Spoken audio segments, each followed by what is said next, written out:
This episode is brought to you by Indeed. When your computer breaks, you don't wait for it to magically start working again. You fix the problem. So why wait to hire the people your company desperately needs? Use Indeed's sponsored jobs to hire top talent fast. And even better, you only pay for results. There's no need to wait. Speed up your hiring with a $75 sponsored job credit at Indeed.com/podcast. Terms and conditions apply. Crooked is bringing its patented no bullshit conversations to the airwaves for the very first time with Crooked Radio. Every weekend in the lead up to the midterm elections on SiriusXM Progress and on the SiriusXM app. It's a new way to listen to the same Crooked content you love.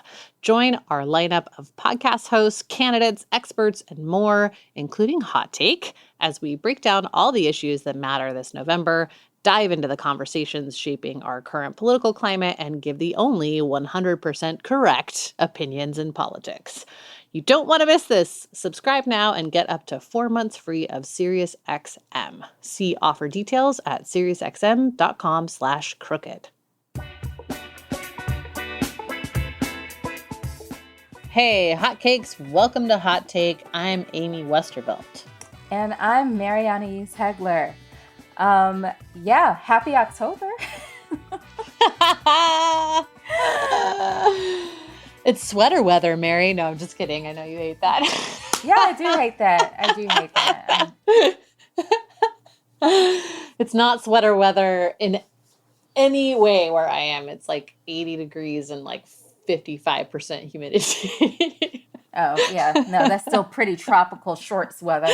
But you know what? I'll survive. And of all the people in the world, I don't think I get to complain about the weather right now. So I won't. Oh, that's true. Yeah. We're going to talk about that. We are. But the other thing about October is that it is the month before the midterms. It's the month before Election Day.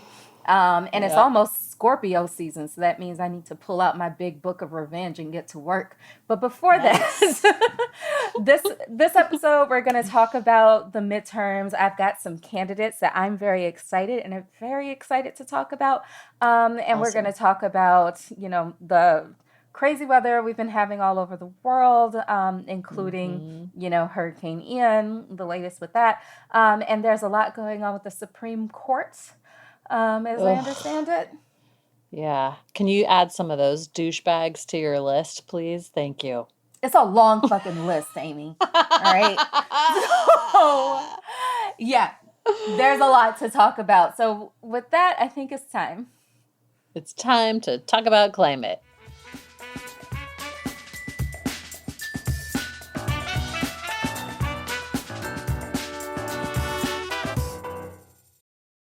This episode is brought to you by Nespresso and Samra Origins by the Weekend Coffee Collection. Introducing Samra Origins. My collaboration with Nespresso is a connection to my roots, to my mother, Samra. Coffee that hits the right notes. It transports you. Crafted with unique notes and bold, soaring flavors. Experience a taste that moves you. Nespresso and Samra Origins. Discover more at Nespresso.com. How do you top your love for your cat? With a cascade of decadent savory gravy over a mouth-watering mousse pâté. Fancy Feast gems. 2 gourmet pâtés in one convenient pack. Simply peel and plate to reveal a pyramid shape that makes eating delightful and pamper her with an experience as extraordinary as she is. Turn the everyday into the extraordinary with Fancy Feast gems. All right. Okay. So, Amy, one of the things I'm most excited about with the midterms is this new generation of Southern Black Democrats that have like some serious grit and some serious fight to them. And I want to talk about 3 in particular today that I think are climate candidates to watch. And I just want to underscore this idea that I think is still out there that climate change is not a Black person's issue. And all 3 of these candidates completely shatter that. I like how they're just outspoken climate candidates too, which is another total myth I think that we hear is like, oh, you can't say it out loud or else people won't want to vote for you. Nope, not true. Exactly, exactly. And it's also like, what's the point of running for office if you're not going to fight to do the right things? Like, Yeah. I seriously don't understand that. It's like, you got to like be secretive about doing the right thing. What the fuck is that? And also, Hmm. these candidates seem to take it seriously that it's incumbent upon them as candidates to also be public communicators and climate communicators Right. and to Right. emphasize to their constituents what is and is not important. So if you keep Yep. pushing climate change to the back burner because, quote, people don't care about it, like it is incumbent on Hmm. you to make people care about it. Wasn't That's nobody right. really talking about healthcare like that? Like, I mean, people were concerned about healthcare, of course, because, they live in their bodies and they need their bodies to function. Right. But nobody knew the ins and outs of like how healthcare policy worked until the Democrats talked about it for fucking decades. Same thing with Certainly no climate one change. knew what the fuck single payer meant. I mean, You for know? real. Like, For come on. real. Yeah. For Yeah. real. So, the first climate candidate that I want to talk about is Charles Booker out Oh, in my favorite. Kentucky. Yay! So, Yes. you know then that he is running to replace Rand Paul, Good senator from riddance. Kentucky, who is Hmm. most famous in my book for getting his ass kicked by his neighbor. Yes, I love that. I still go back to that memory every once in a while just to feel something. Um, Yes. Charles ran in 2020 for the Democratic nomination to replace Mitch McConnell, but he very narrowly lost that primary to Amy McGrath, who's a more centrist candidate, and went on to lose to Mitch McConnell, unfortunately. Hmm. Yeah. Yeah, I remember being I very remember sad about that. that. Yeah, me Yeah. too. I remember that primary too because yeah, to me Booker seemed like the clearly the better candidate, but I Mm-hmm. think it was another one of those too, right? Where the DNC kind of threw a lot of money and weight behind McGrath As the safe and choice. Yeah. as the safe choice. And yeah, it's like again and again, I'm like, you can't beat Mitch McConnell with like something in the middle. No, Yeah. it's never gonna Yeah. work. Never gonna And work. to be Yeah. clear, McGrath would have been way better than Mitch McConnell, for I mean, sure. of my like I'm sitting on my kid's bed and there's a bizarre stuffed animal staring at me that would be better than Mitch McConnell. I'm gonna need a picture of that stuffed animal.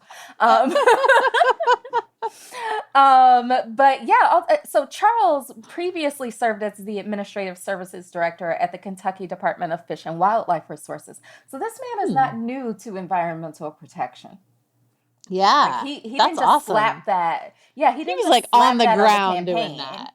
Yeah. Yeah, That's not something that's he just awesome. added in because it's like the flavor of the day. So I want to emphasize that. He is endorsed by the League of Conservation Voters, the Sierra Club, Sunrise Movement, Justice Democrats, and he's got strong union support. And that's another thing people think isn't, compatible with climate action. Yeah, that's awesome. That's a fucking awesome coalition too, because like Mm-hmm. you actually do not often necessarily get the League of Conservation Voters and the Sunrise Movement and Justice Dems and union people all in one group supporting anyone or anything. So Exactly. that's great. Yeah. Exactly. And also, Kentucky is in a lot of ways ground zero for climate change in a way that I don't think is Hmm. often acknowledged. Like just this past year, they had these extreme floods and these extreme Yeah. tornadoes, and it was exploited for coal mining. I Hmm. often associate coal mining so much with West Virginia, and I sometimes I'll admit I forget about Kentucky, but they've Hmm. been really, exploited by that for their labor, for their land resources, leaving them with like polluted water and, people with so many diseases and such. So, yeah, they're a frontline state for sure. Charles believes in reclaiming and revitalizing abandoned coal mines and allowing people in the hardest hit communities to lead the way in a just transition. Hmm. He believes in creating a climate corps to do exactly that, which I love. Um, Yeah.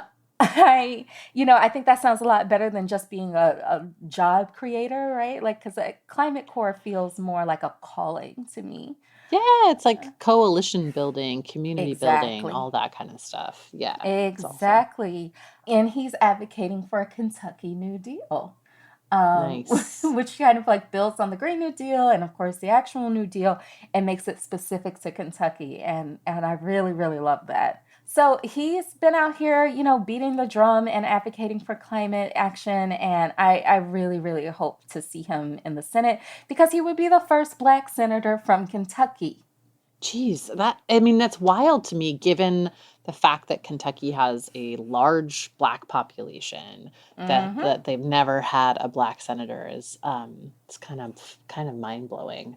Yeah. You know what has a very low Black population?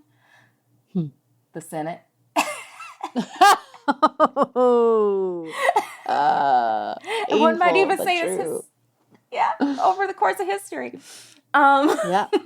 It's true. so yeah, another climate candidate to watch, building on this generation of new Black Southerners in the Democratic Party, is of course Stacey Abrams, who is Hmm. running for the second time to be the governor of Georgia against the same opponent, Since Brian she Kemp. won the first time, that seems like a good idea. Famously, Brian Kemp actually like completely stole that election from Abrams the last time. So yeah. And you know what? I think a lot of people have forgiven him because he stood up against Trump when he tried to, overthrow the election. That's But like, right. Mm-mm. Brian No, Kemp Brian. can still It's kick not your turn, rocks. Brian. He can still kick rocks. Yeah. So Yeah. just like Charles, Stacey is not new to environmentalism. This woman interned for 2 summers with the Environmental Protection Agency, and she wrote her thesis. Whoa. Yeah, and she wrote her thesis on Cancer Alley in Louisiana. Wow. That's amazing. Yes, I did not know that about her. And you have to be a serious environmental nerd to want to intern 2 summers for the EPA. That's right, commitment. That's commitment right. right there. Yeah. She's cared about this for a long, long time. In Yep. 2019, she founded the nonprofit Southern Economic Advancement Project, which is focused on environmental justice as a main issue, publishing several reports on climate change and building resilience in the face of it. So Hmm. she didn't just tack this onto her, onto her campaign to be in the zeitgeist. Right. She has published a 7-page environmental policy plan that leans really heavily on the IRA and the infrastructure bill, and to make those two things work for Georgia in ways that I think are really smart. That's really smart. Awesome. Yeah, she's like, those dollars out there, they belong to us, and here's how I'm going to go get them. Um, Hmm.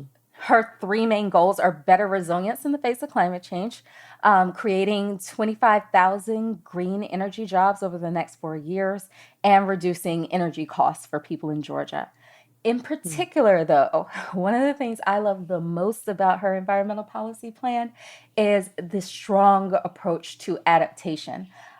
So Hmm. she's calling for more state-sponsored shelters to handle the growing number of communities affected by, bad weather, because Georgia both Yeah. gets hurricanes on its coast and it gets the backdoor storms that come through the Gulf, because those storms Hmm. will, like, they're not really losing strength as they go over land, but even when they do, they tend to create a lot of tornadoes and stuff for places like Georgia.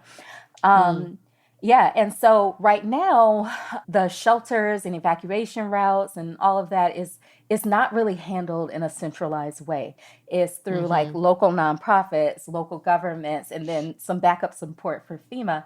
And Stacy's plan would centralize that and make it a lot more seamless for people, because in the event of a disaster, you really don't have the time to go through like a million different bureaucracies. So she wants to Yeah. centralize it and streamline it. And I think that is so, so, so smart. Yeah. Yeah. Absolutely. Well, it's also like a form of climate adaptation that people will see right away. I think Mm-hmm. that like I don't know, like making people's lives work better is definitely part of addressing climate change. And I don't understand why more folks don't see it that way and come up with plans like this. Exactly. And she wants to expand Medicaid to deal with the health impacts of climate change. And that's something I don't think a lot of people put together with climate change. That's so interesting. So Mm-hmm. stuff like extreme heat, maybe access to clean water, the like general health impacts of climate shifts on people's overall health. Yeah. That's awesome. And like getting ready for vector-borne diseases, like waterborne diseases that can be more prevalent in the wake of like a storm or a flood or things like that. So, And future pandemics and all that shit too. That's so smart. So smart. Exactly. She is so smart. She is so smart. Yeah. Stacey Abrams is definitely a climate candidate to watch and to phone bank for, knock doors for, if that's what you can do. She would also be Georgia's first Black governor and the first Black female governor ever anywhere. That is fucking ridiculous. Like it is. Yeah. It is. Wow. Yeah. I mean, I think like I think of Stacey Abrams as an awesome democracy candidate in general, too. But yeah, I think you're right. Like people forget that she's a very, very credible and serious climate candidate with a lot of really good new ideas. Yep. And again, not new to this. True to this. Nope. So and the woman can fight, okay? Like Stacey Abrams fought. I remember when she fought against Brian Kemp for stealing the election, and all of a sudden, I love that. Exactly, yes. Because everybody was like, "Oh, just like let it go" or whatever, and she was like, "No, I won that election." And then you start to see other Democrats actually stand up against elections that had not been conducted fairly. It's like Black women always got to lead the way, always. Yeah. So, and the last one I want to talk about is one that I'm actually not just watching, but voting for. And this is Gary Chambers from Louisiana. He is running to replace Senator Kennedy from Louisiana. I don't know if you know this guy, but he's recently on everybody's nerves for saying that the next time you don't want to call the police or want to defund the police, call a crackhead the next time you're in trouble. Oh my God. I'm not making that up. The 80s called and they want their racial slur back, sir. Jesus. I mean, what a dick. Yeah. Like it doesn't I don't know. This guy fucking sucks. Like you already knew he sucked because he's a Republican, right? Gary is one of the strongest challengers to Senator Kennedy, but the way that elections are run in Louisiana, he's not the only challenger, and he's not even the only Democratic challenger. We'll talk about that other guy in a second. So Gary is probably best known from that viral "I'ma talk about you, Connie" clip from 2020.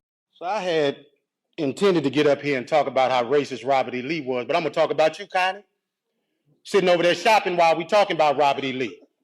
This is a picture of you shopping while we talking about racism and history in this country. Only white members of this board got up while we were up here talking too, because you don't give a damn, and it's clear. But I'm gonna tell you what the slaves, my ancestors, said about Robert E. Lee, since you don't know history, sister. Let me tell you that they said when he got the plantation, after he got off the field where 27,000 people died at Gettysburg, Connie, Robert E. Lee was a brutal slave master. Not only did when he whooped the slaves, he said, lay it on them hard. After he said, lay it on them hard, he said, put brine on them so it'll burn them. That's what Robert E. Lee did. And you set your arrogant self in here and sit on there shopping while the pain and the hurt of the people of this community is on display, because you don't give a damn and you should resign. You should have resigned 2 years ago when you choked a white man in his house. You should have resigned 2 weeks ago when you got on TV and said foolishness. And you should walk out of here and resign and never come back, because you are the example of racism in this community. You are horrible. Now to the rest of the board. Do you remember this? Yes, it's that guy. Amazing. It's that guy. Yeah. Amazing. So Gary is an activist from Baton Rouge. And in this campaign, he's released a slew of provocative ads, starting with one where he's smoking a blunt talking about marijuana legalization. So what I'm saying is that I feel like I saw that Oh yeah. too. On like I saw it making the rounds on Twitter. That's Yeah. hilarious. Yeah.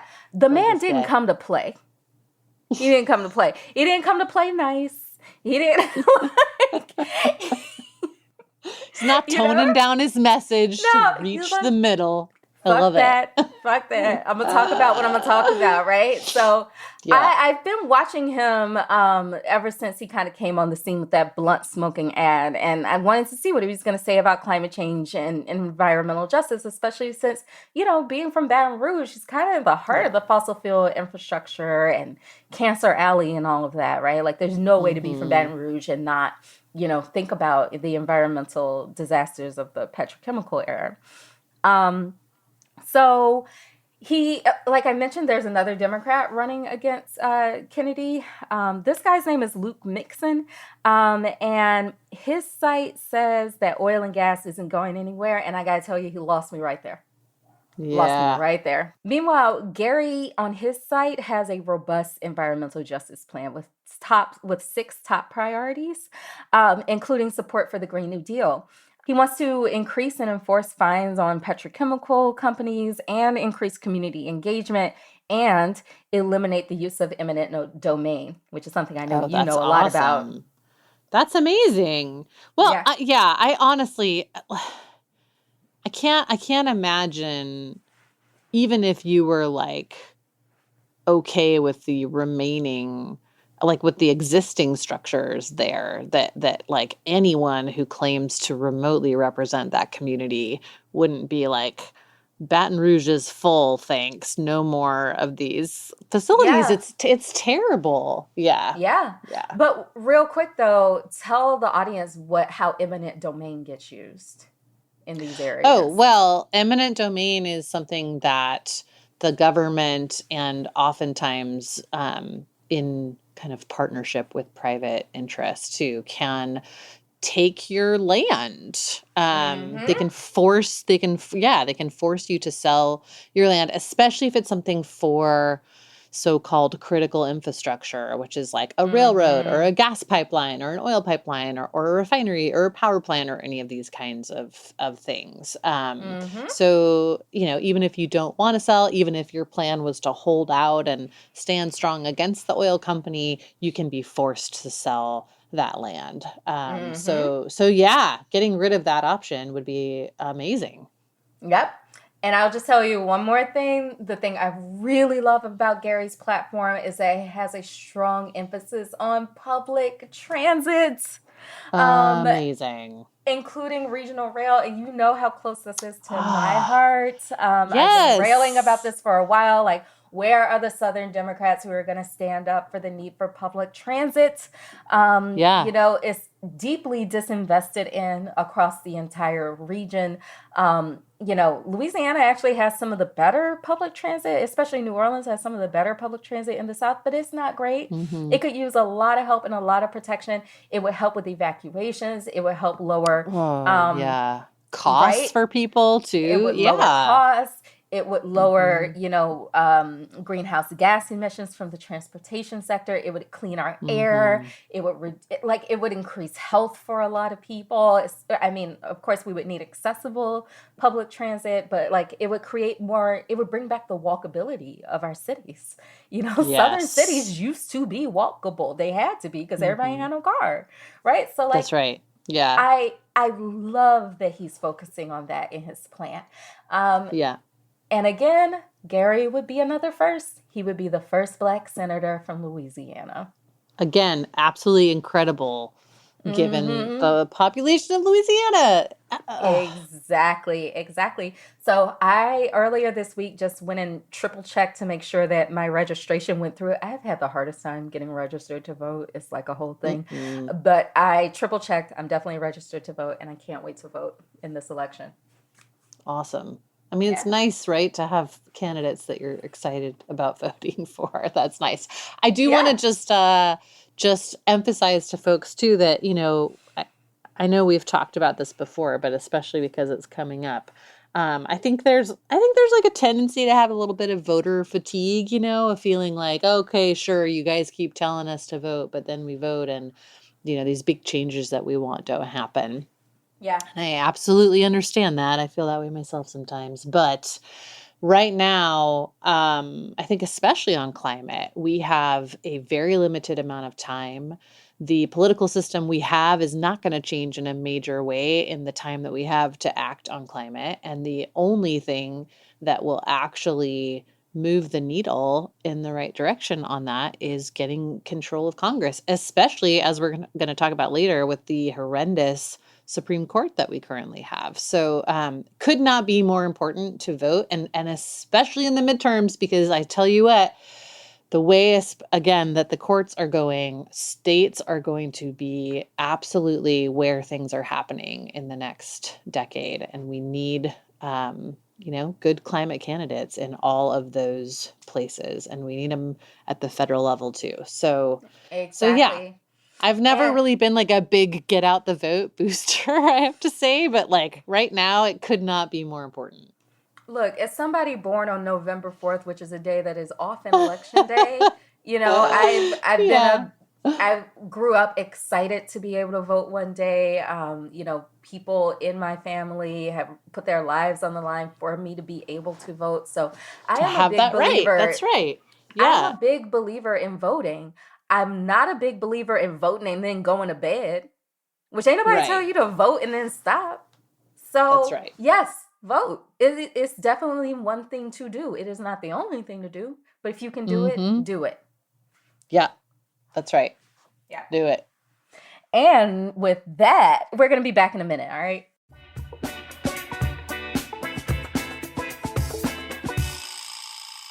Hot Take is brought to you by Aspiration. When it comes to saving the planet, there is no neutrality. If you keep your money in most standard bank accounts, they are lending your deposits out to fund oil and coal. That is a true statement. It's a thing that's happening. Go check out where your bank is spending your money. Better yet, switch to the planet side and get Aspiration. Aspiration is a climate-friendly alternative to big banks. It's fossil fuel free and it lets you plant a tree by rounding up every swipe of your debit card. So, instead of funding pipelines, you're funding planting trees. trees. Mhm. That's right. The original I have to carbon say, capture and storage. it's true. It's true. I know this is like one of those things that I feel like is a very good individual action to recommend to people, because the idea of your actual money being used to fund pipeline projects is pretty gross. Yeah, it is. It is. This is one of the pretty gross. This is one of the more impactful things you can do as an individual. Yeah, it really is. And it doesn't take that much effort.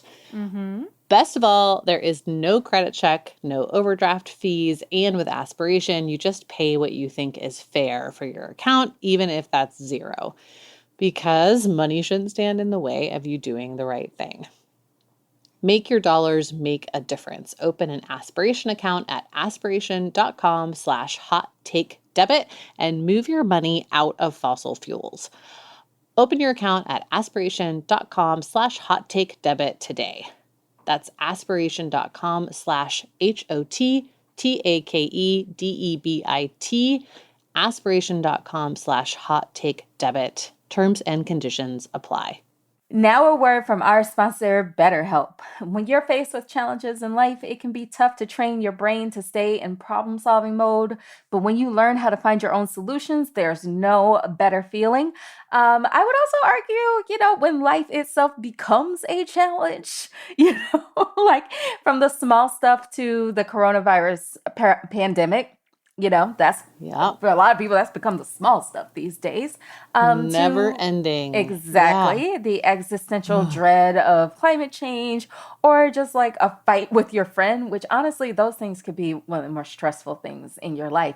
The best part of having a therapist is that if you're an overthinker like me, they just listen to you.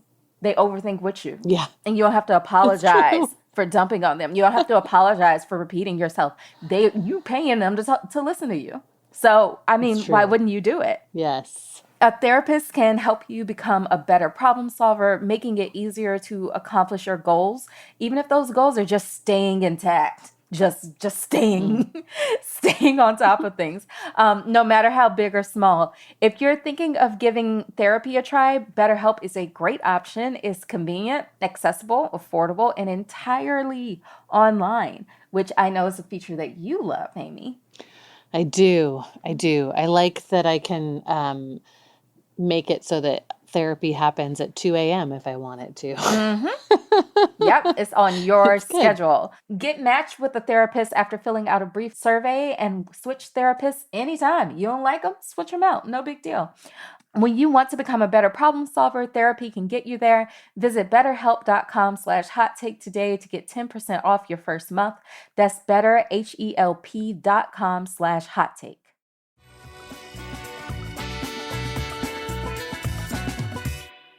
Hey, it's Ryan Reynolds here from Mint Mobile. Now, I was looking for fun ways to tell you that Mint's offer of unlimited premium wireless for $15 a month is back.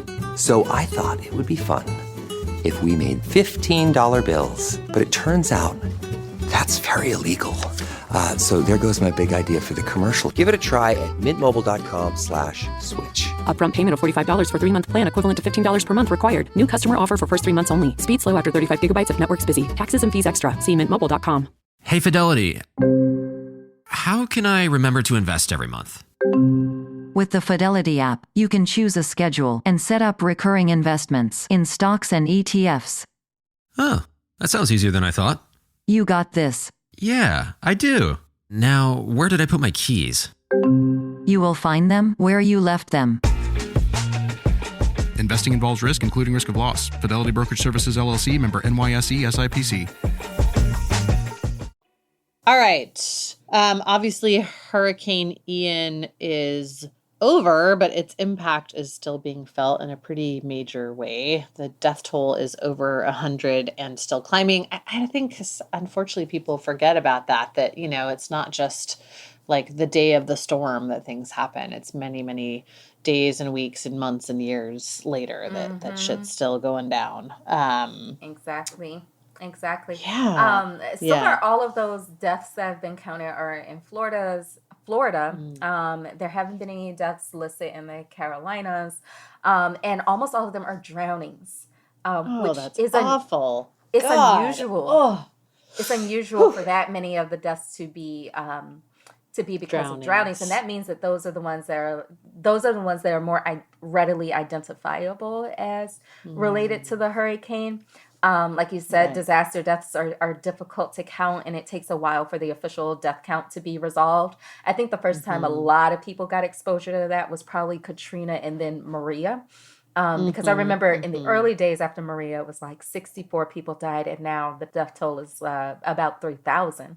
And Katrina is not much lower than that. And that's because there's all these sort of ripple effects that happen. Because the death due to a hurricane or any bit of extreme weather can be because the hospital was shut down or the evacuation conditions were really dangerous. And it takes a while to kind of suss that out. So we're not going to know. Just Ian is, I've said this before, Ian is the type of storm that can change a state or region forever.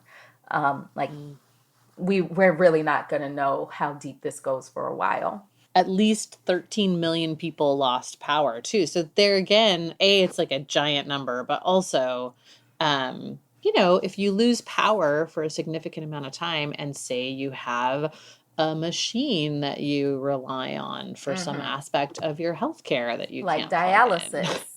Exactly. There's like various types of breathing machines that people have, to do pulmonary care at home too. There's all kinds of monitors and things too. So all kinds of things could be going wrong in the aftermath of a storm like this. And it's just scary. I mean, you've had power out for some period of time. I think the longest I've ever had it out is maybe 4 or 5 days in like a big snowstorm. And it was scary. Like the stores were running out of food because things start to go bad, It's not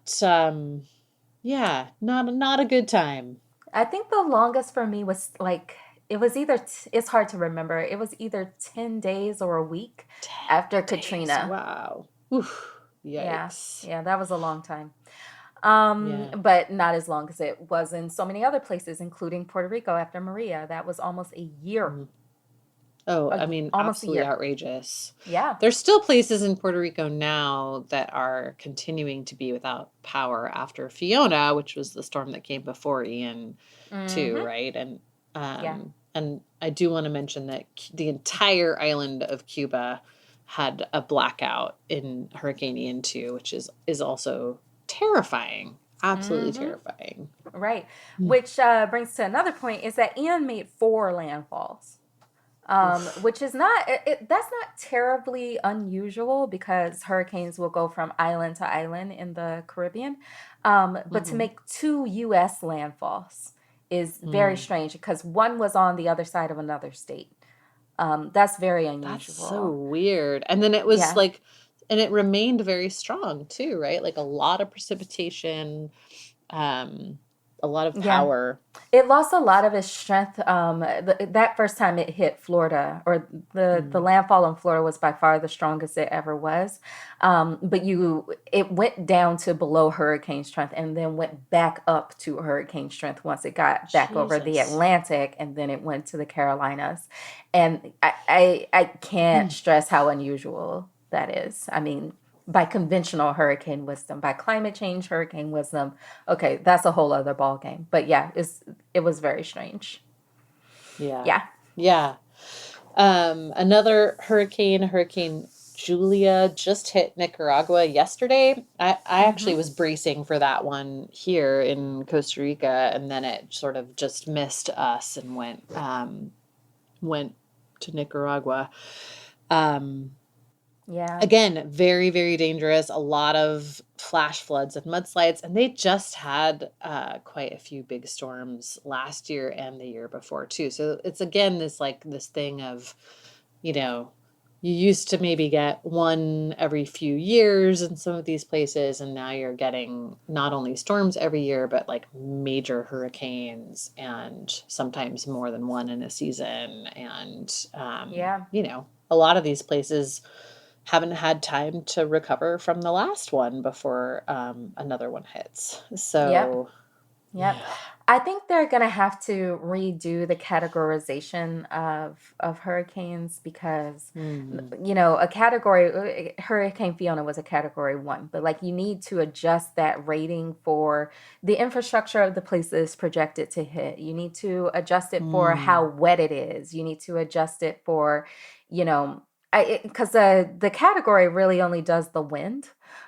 It doesn't include all of the other factors of the storm that make it dangerous. And I just feel like if you're going by the number of the category, you really might not understand how much trouble you could be in. So I think they might need to revisit that. And another thing I've been thinking about is that while I don't want this hurricane season to get any worse, and I definitely don't want to downplay how bad it has been for the people who have been affected by it, I worry that since this hurricane season so far has not lived up to the projections, we were projected to have an extremely active hurricane season, much more active than it Hmm. has been. I'm worried that since it didn't live up to that prediction, the right wing might pounce on the NOAA prediction and instead of and basically just say that they were lying because they do Oh that with every fucking God. thing, right? I really hope that like any kind of statements like that are immediately met with pictures of like what's happened in Florida. And Mm-hmm. like being like, is this not enough? Like I don't understand.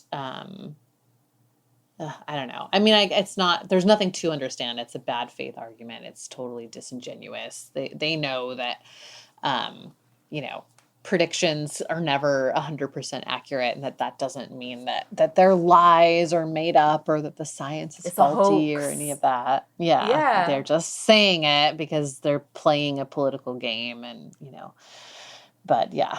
Ugh. Honestly, it's just sheer luck that it hasn't been worse. And it's definitely been bad enough. You know what I Yeah. mean? Like it's been Well, and terrible. also, I don't know if this is happening with hurricane season, but I know with fire season, like the season just keeps getting longer. It's basically just the whole fucking year now. So like, Yeah. I don't know.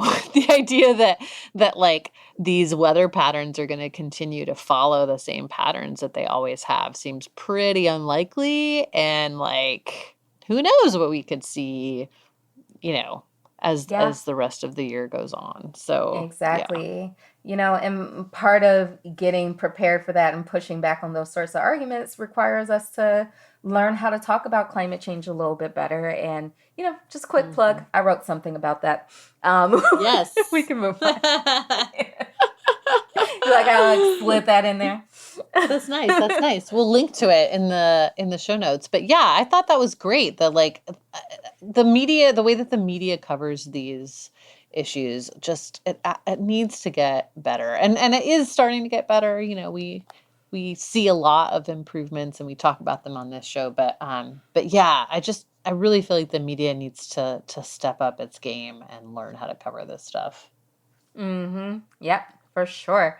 But yeah, I also wanted to talk a little bit about the impacts of the hurricane on the food supply, because I like food and I hate hurricanes.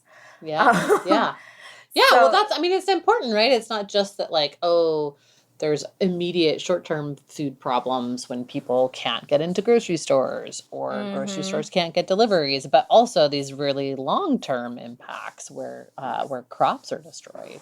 Exactly, because these storms hit places that grow food. Hello. Right. Right. And food prices are already severely compromised because of inflation. Yep. Yep. Mm-hmm. Yeah. Yeah. So the latest figures from the Ian damage say that over 4 million acres of Florida farmland was hit by the hurricane. Holy shit. I know, right? Imagine being one of those farmers, right? Because if you're them, and even if you are insured, it can take months or even a year to get paid out on federal farm insurance claims. Yeah. Like, well, I'm just thinking, I have farmers in my family, and I feel like if one of their farms got entirely totaled by a storm or a fire or whatever else, that would probably just be the end of their business, Yeah, exactly. It Yeah. would. And that could put a lot of small farmers out of business. And it's also true that it's difficult for farmers of color to get that type of assistance anyway. Mm-hmm. So, and then salt water rises with the storm, and with storm surge, it means there's less space for fruit tree roots to grow. And salt water can really fuck up your fields, just in general. Totally. Yeah. That'll mess with the soil and the the whole balance of things in the soil. So, yeah. This is a big problem. It's bad. Ongoing problem. It's Yeah. bad.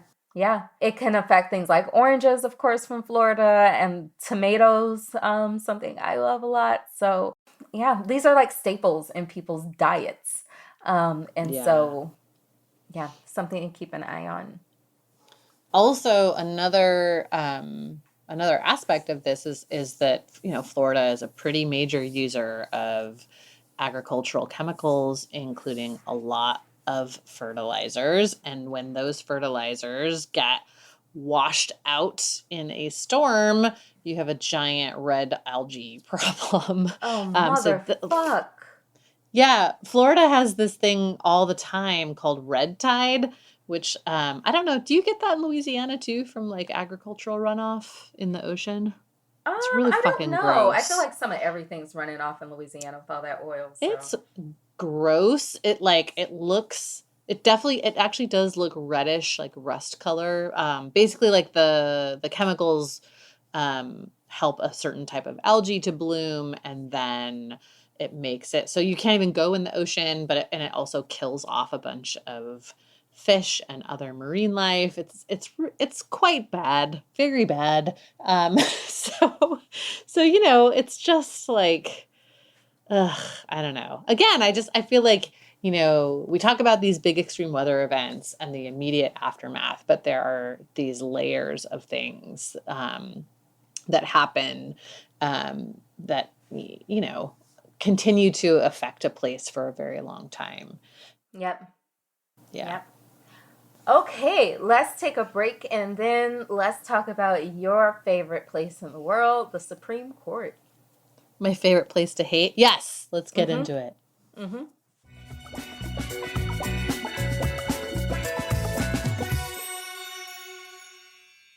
Hot Take is brought to you by Haya. Most children's vitamins are filled with 5 grams of sugar and can contribute to a variety of health issues. But Haya is made with 0 sugar and 0 gummy junk. It just tastes great. And it's good for even picky eaters. It's kind of like Smarties candy in a vitamin. Ooh, Yeah. very nice. It's very nice. It's formulated with the help of nutritional experts, pressed with a blend of 12 organic fruits and veggies, then supercharged with 15 essential vitamins and minerals, including vitamin D, B12, C, zinc, folate, and many others to help support immunity, energy, brain function, mood, concentration, teeth, bones, and more. It's also non-GMO, vegan, dairy-free, allergy-free, gelatin-free, nut-free, and everything else you can imagine. High is designed for kids of all ages. I definitely steal some from my kids from time to time. Oh my God. Again, here you go. You sound like the Hamburglar. It's true. I'm the vitamin burglar.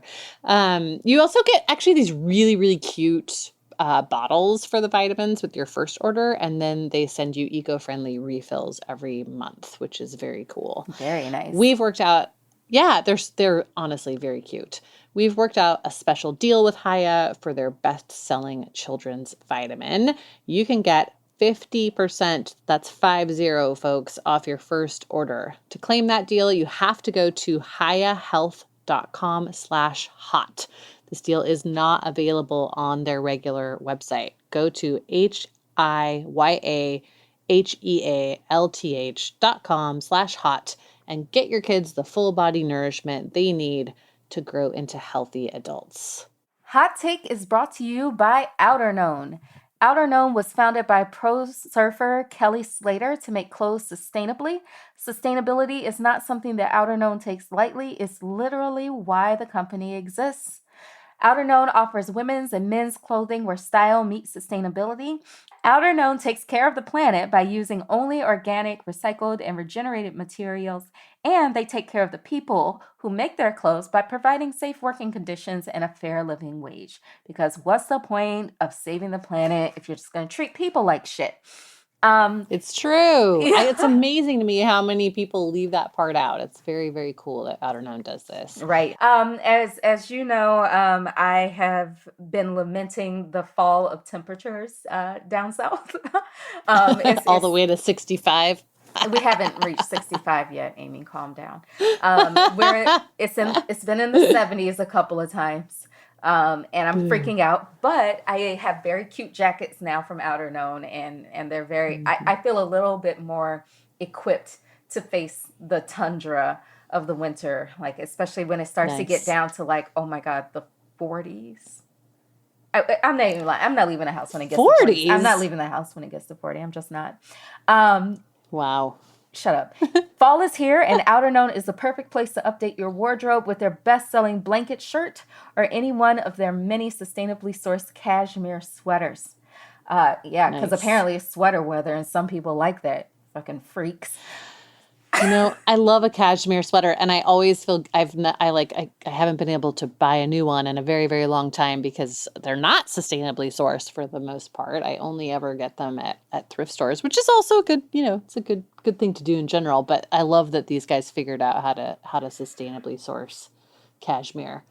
What can I say? I'm bougie like that. It's soft. Soft is always good. You know, that's what the kids are into these days. Soft life. They also let you sell your clothes back and sell used clothes, which is fucking awesome. How cool is that? That's pretty amazing. So go to outerknown.com today and enter the code HOT at checkout, and you'll get 25% off your full price order. That's outerknown.com, outerknown.com. And remember to use the code HOT at checkout for 25% off. Check them out today.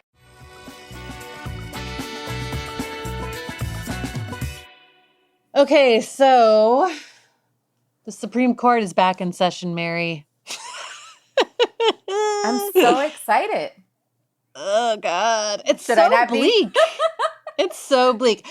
Actually, we were talking about midterms earlier, and one of the midterm elections that I feel like has not gotten any national attention at all, and it really should, is the race for Texas Attorney General, which sounds like small potatoes, but is actually a really big deal. Not. It It's is a big not. deal. Yeah. I feel like we actually talked about that on our first episode of the season, Fossil Fuel Fuckboys. Yes. Because Exxon, there's a lot of fossil fuel companies based in Texas. That's right. There are, and Texas has been out in front on a lot of these things. Like, they were really leading the charge on this anti-quote unquote woke capital thing. Like kicking BlackRock out of Texas because they weren't going to do business with anyone that wasn't pro fossil fuels. They passed a law that basically said the state of Texas would not do business with any company that was at all critical of fossil fuels. They have allowed Exxon to do all kinds of crazy shit with the courts. But the reason that the Attorney General in particular is important is that a lot of the big constitutional challenges that end up in the Supreme Court start out in Texas. And the Texas Attorney General's office is a total hub of the right-wing judicial machine. Of Raga? Yes, yeah. I mean, the Texas Attorney General is always really influential in Raga, so that's the Republican Attorneys General Association. The Texas AG, way back when, was one of the founding members of Raga, and they've retained a very sort of powerful position there. So yeah, they'll, like, Ken Paxton, who's the current AG, will file a case. He knows exactly which district to file his cases in because he has a favorite judge that does whatever he wants him to do. And then they just sort of like have this well-oiled machine that tees cases up for the Fifth Circuit and then boots them up to the Supreme Court. So, you have a lot of stuff kind of swirling around Texas, and Paxton has... I mean, I don't understand how the guy has managed to hold on to his job, period. He's been under FBI investigation for years at this point. His entire staff quit in 2020 because of corruption. Oh, wow. From Paxton himself. Like, yeah, I mean, it's insane. He just last week, ran away from people that were trying to serve him a subpoena to appear in a case that one of the abortion funds has against Texas. He just, I mean, he's outrageous, but for some reason, he never seems to sweat getting reelected. And now he has a pretty serious challenger in Rochelle Garza, who is a Democrat. She's running for Texas Attorney General. She probably has 1/10 of Ken Paxton's campaign budget. But, it would be a really big deal if a Republican wasn't running that office. I think it would be the first time in 50 years. So yeah, one to watch. Okay, so the big climate case that everyone is watching at the Supreme Court this session, this is this session's West Virginia versus EPA, is a case called Sackett versus EPA. And I've heard of this one.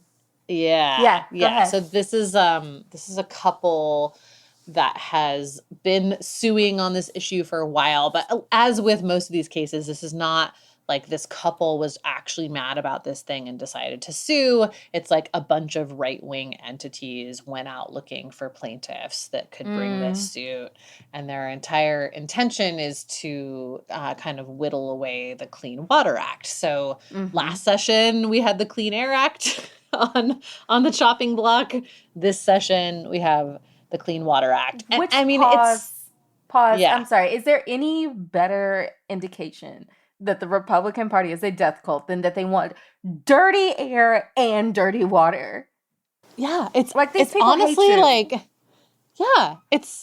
it's outrageous, and I have to say, I don't understand why people on the left have not made a bigger issue out of that in general. Like, you know, there are many, many very real ways in which you can use the Clean Air Act and the Clean Water Act to clean up air and water in a way that very much gets at climate change as well. Right.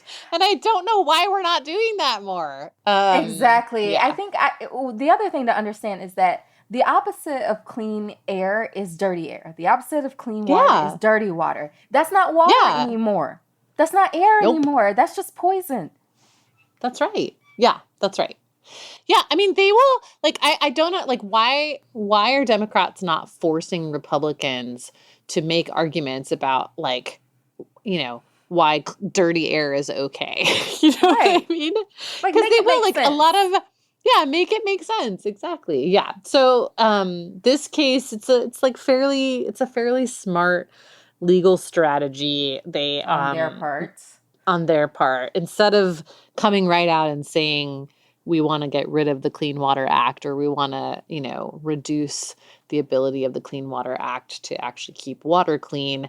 They are saying that the Clean Water Act should not apply to certain types of wetlands or like smaller streams.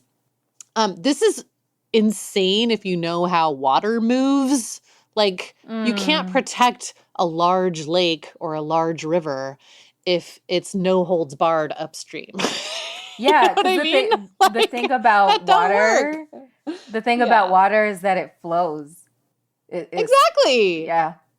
It's all connected. You can't like protect one part and not the source of that water. So it's like trying to put cream in like one part of your coffee. Yes, exactly. It doesn't work that way. It does not work.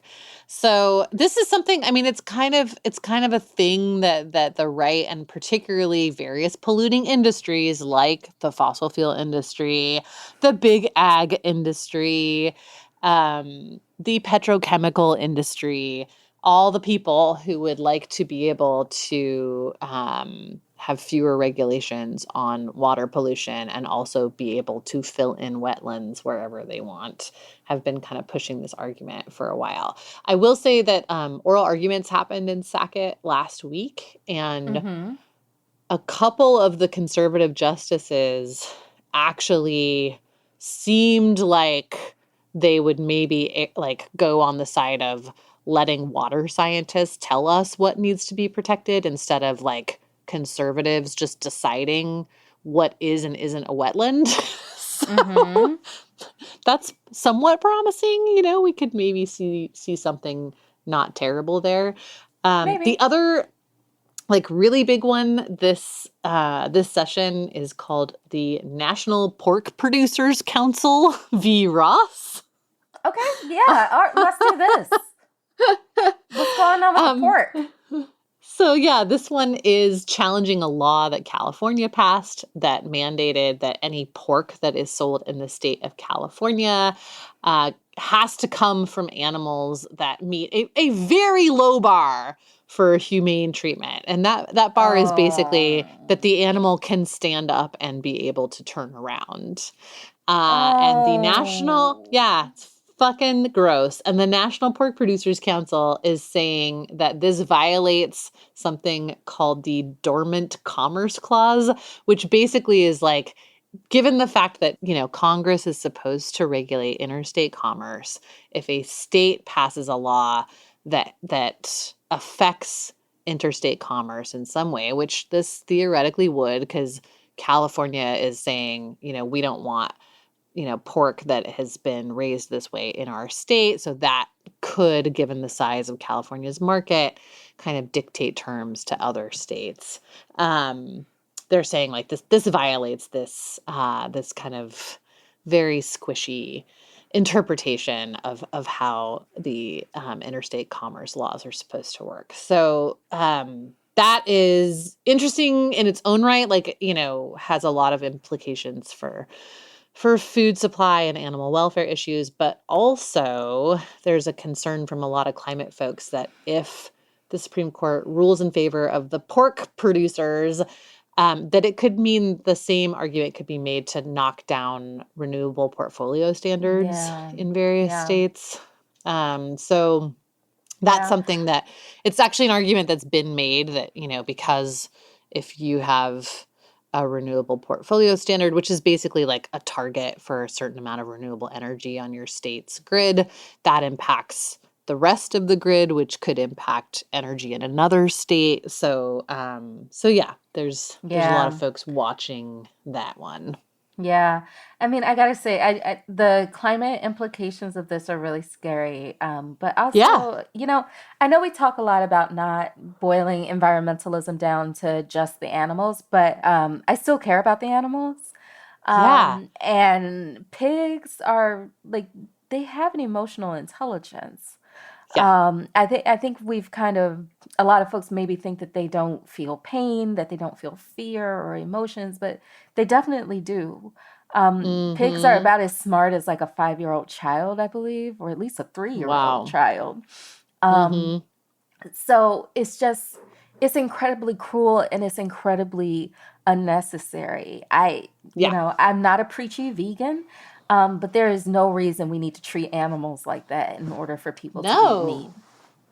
No. I'm not a vegan or even a vegetarian. And I will say that this is going to sound so woo-woo, but I don't think that you can treat other living things that way and not have like a really fucked up society going on. You can't. I don't think that sounds woo-woo at all. I think that sounds like basic common sense. And, I don't know. It's just like the lack of respect for life is evident at all the different levels of this. And it breaks my heart to hear about animals being mistreated in that sort of way. Well, yeah, the fact that you have to mandate that an animal must be able to stand up, and that is a contentious law. That's crazy. That's crazy. It's cruel, and I don't know. Yeah. I don't know. Yeah, it's gross. It's gross. Unfortunately, those are not the only two cases that are potentially bad news in this session. We also have. Oh yeah, there's a long list. Mary, get ready. We also have a fun little group called Students for Fair Admissions. This is why do I feel like this isn't fair? No, yeah, you're right. It's this is a group that was started by this guy named Edward Bloom. He is best known for architecting the case Shelby versus Holder, which took aim at the Voting Rights Act in 2013. So this was like the first big hole in the Voting Rights Act. That guy moved on from there to make sure that he could dismantle any last vestige of affirmative action. So he has been bringing a bunch of lawsuits against various universities. He actually is the guy that represented Abigail Fisher in the case against University of Texas, Austin, which was a very laughable case because this was like a very mediocre student claiming that the reason that she didn't get into this college was because of reverse racism.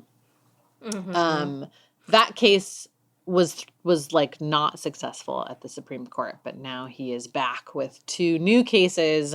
One is against Harvard, the other is against University of North Carolina at Chapel Hill. And oh boy, he's done this thing. This is like a strategy that's been used honestly since the late 80s, early 90s to kind of do this whole reverse racism thing, which is to find plaintiffs of color that you can make your case about. So he has found high achieving Asian American students, and he is saying that affirmative action harms them.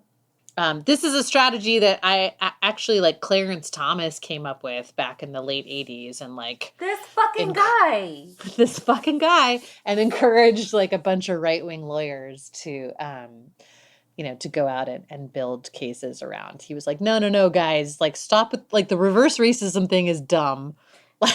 You want to know the thing about Clarence Thomas that makes me like a little bit, like gives me a little bit of peace, is I just What? imagine when he dies and he steps into the afterlife, Thurgood Mm-hmm. Marshall is going to beat his ass. Absolutely beat his ass. Yes. Like Yes. he is waiting with brass knuckles and he's just going to whoop that ass all through the afterlife.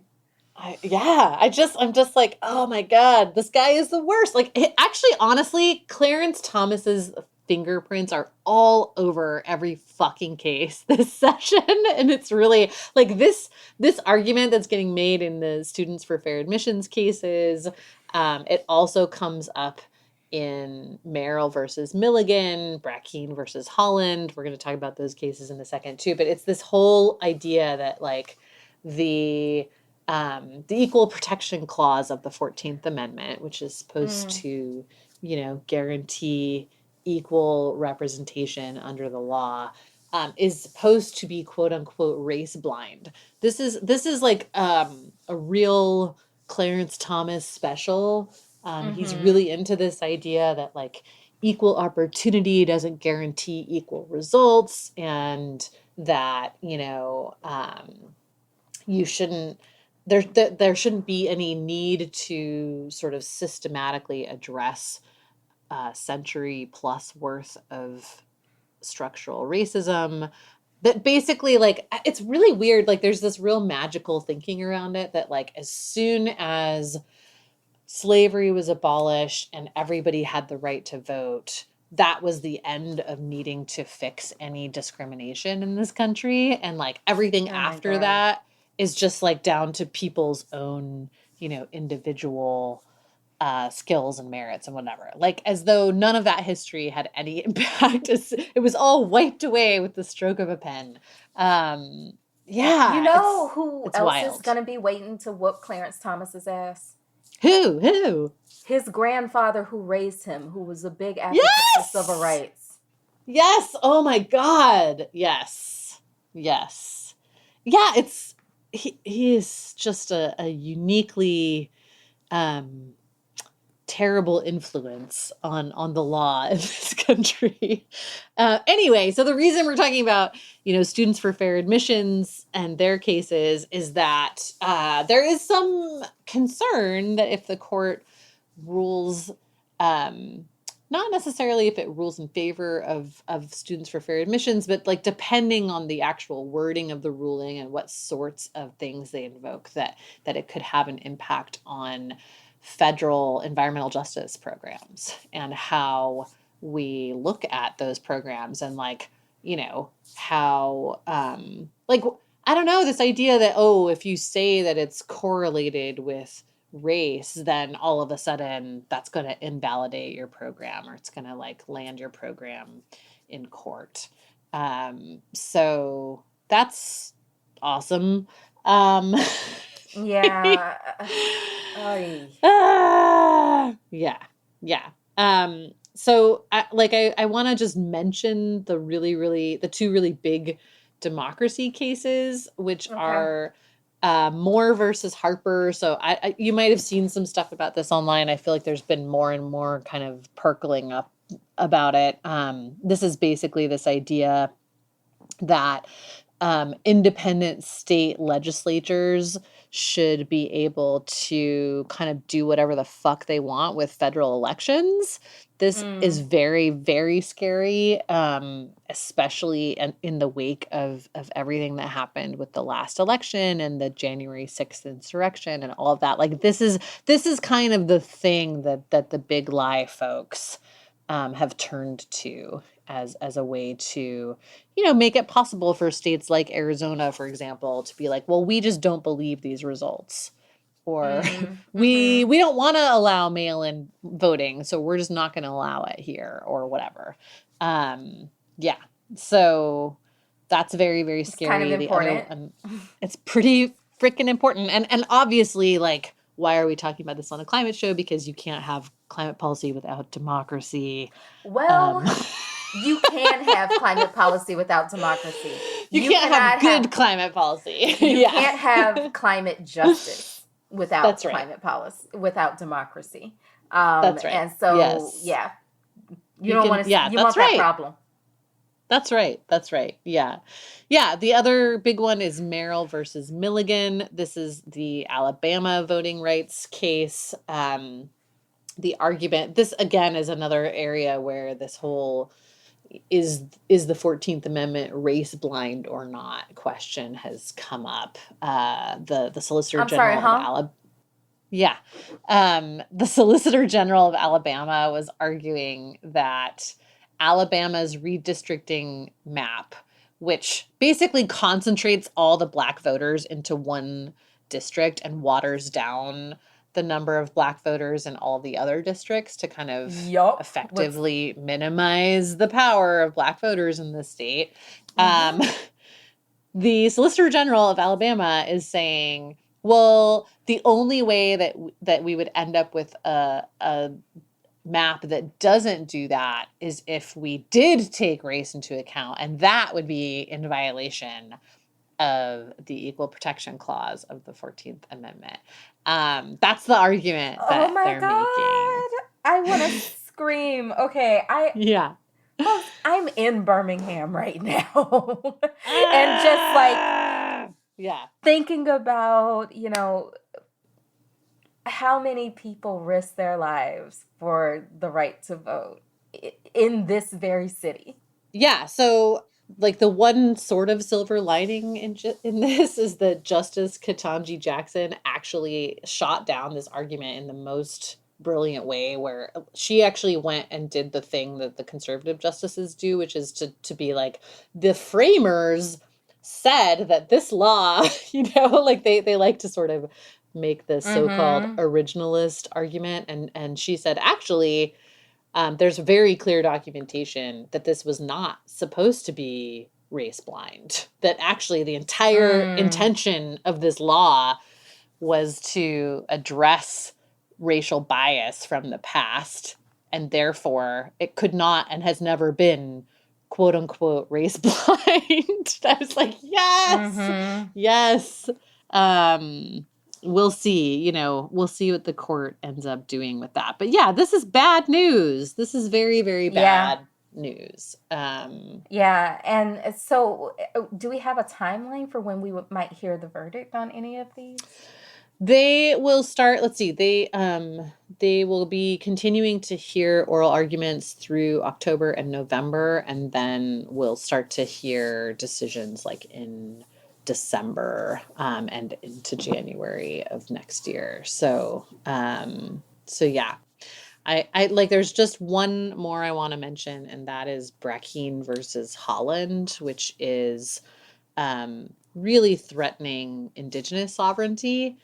And again, using this fucking argument about the Equal Protection Clause of the 14th Amendment. They're basically saying that having a law that is specifically geared towards preventing Native kids from being separated from their tribes and from Native culture in general is a violation of this Equal Protection Clause, and therefore is unconstitutional. And the big problem there is that kind of all of the laws that are collectively considered to be Indian law are based on this idea that in the law, quote unquote, Indian is a political, not a racial designation. So like in the same way that a citizen of Mexico or Japan or Canada has certain rights given to them by that government and enjoys certain rights within the US because of the relationship between the US and their government, Native people have certain rights because of the political designation of their tribe and the treaties that their tribe has signed with the US. If this case is allowed to say, oh, actually, this definition is racial, there's a big concern that that could be used to sort of unravel all the rest of federal Indian law, which means, reservation status, land rights, water rights, tribal sovereignty really kind of across the board. So that is a very, very big deal. And yeah, oral arguments for that one are happening in November. So Yeah, a lot of big, really big. November's going to be a big month. Oh, yeah. It's just like not at all to downplay, the impact that overturning Roe had or any of the other big cases last session, but unfortunately they're not done, and there's going to be a lot more of these kind of really big structural cases coming. Oh God. Okay. We haven't done one of these segments where we surprise one another with a news story in a minute, Yes. so Yes. let's do that. All right. Do you want to go first, You or go do you want me to first. go first? Me. I Okay. want you to go first. All right. All right. Did you know, Mary, that there's something called World Octopus Day? When is it? October 8th was World Octopus Day. And the only reason I know this is that I was sent a press release about various protests that were happening in Spain to try to stop the world's first octopus farm, which seems like the worst Terrible idea. Worst idea I mean, ever. I can think of worse ideas, but that's a bad idea. Yeah, like why would you do that to our alien overlords? You're just asking for trouble. Why would you do that to something that can come back and haunt you and then go back out to its planet and then come back and abduct you? And now you looking stupid being on somebody's, little board while they're probing you and shit. Yeah, exactly. Yeah, we just talked about pigs earlier and like the horrors that have come with industrial pig farming. The idea that we're even considering getting into like industrial ag farming of octopus is so it's fucking gross. This is how the movie starts. It's true. Folks. It's true. Yeah. There's a multinational company called Nueva Pesca Nova, and they are planning currently to open the world's first octopus farm in 2023.